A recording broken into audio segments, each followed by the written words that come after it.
Είμαι ο Πάνος Τσαλιγόπουλος, είμαι ηθοποιός. Παίζω στην παράσταση «Ο Δήμιος του Φθόνου» που παίζεται στο Στούντιο Μαυρομιχάλη από 17 Ιανουαρίου.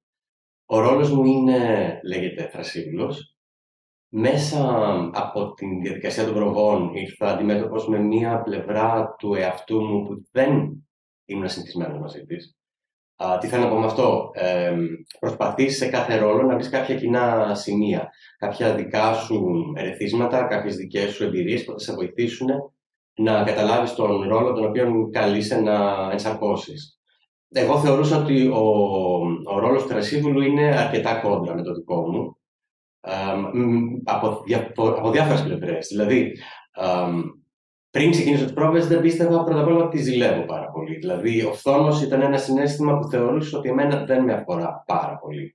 Στη διάρκεια των προβών και έτσι εξερευνώντας το κείμενο, κατάλαβα ότι κι εγώ ζηλεύω και πολύ και με έναν τρόπο πιο ύπουλο από του Θρασίβουλου. Ο Θρασίβουλος, η αντίθεσή του με μένα σαν προσωπικότητα είναι ότι ο Θρασίβουλος παίρνει φόρα και τα σπάει.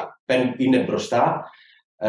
Δεν τον νοιάζει, μάλλον τον νοιάζει σύγκρουση, αλλά είναι ο τρόπος που πιστεύω εγώ αναζητάει την προσοχή και την αγάπη, που είναι ένας τρόπος τελείως διαφορετικός από τον δικό μου τρόπο που αναζητώ προσοχή και αγάπη. Ωστόσο, στη ρίζα του και οι δύο πλευρές, ας το πούμε, και εγώ και ο Θρασίβουλος, έχουμε μία ανάγκη για αγκαλιά, να το πούμε, για αγάπη, για προσοχή από φιγούρες εξουσίας.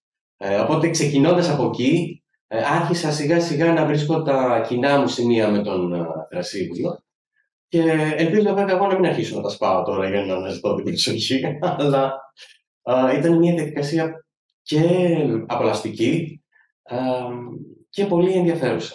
Και για μένα, αλλά πιστεύω και για τον κόσμο θα είναι ενδιαφέρον να δει αυτός ο άνθρωπος, ο Θρασίβουλος, πώς δουλεύει και πώς εξελίσσεται σιγά σιγά μέσα από τη δουλειά που κάνει με τον θεραπευτή. Αυτά σε γενικές γραμμές.